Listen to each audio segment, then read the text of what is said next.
Bonjour, je suis Gaël Châtelain-Berry, bienvenue sur mon podcast Happy Work, le podcast qui va vous envoyer des bonnes ondes pour aller travailler.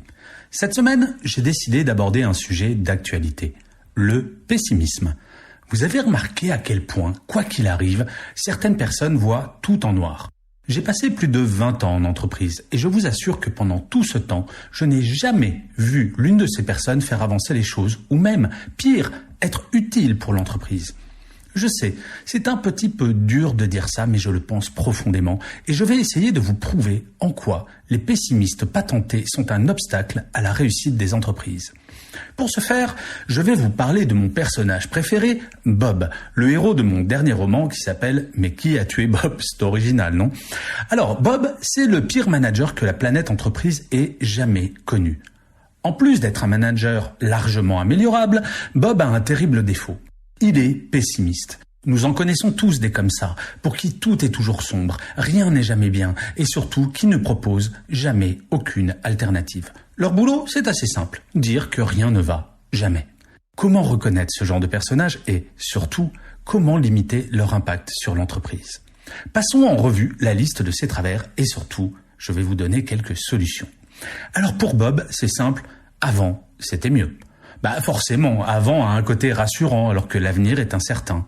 Pour Bob, toute nouvelle initiative l'éloigne de ce qu'il connaît et de ce qu'il maîtrise et par conséquent, cela l'angoisse.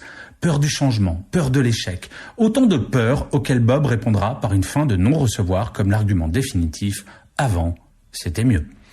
En entreprise, il y a deux catégories de personnes.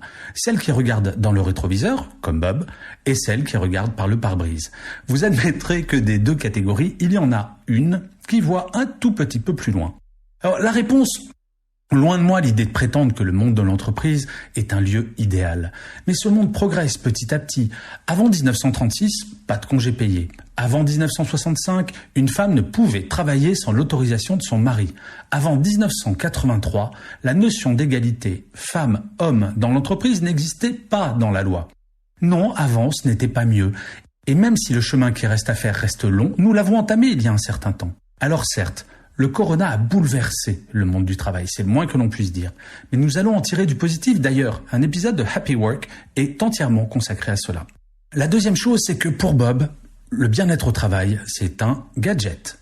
Prendre soin du bien-être de ses collaborateurs, ou pire, recruter un Chief Happiness Officer pour s'en occuper,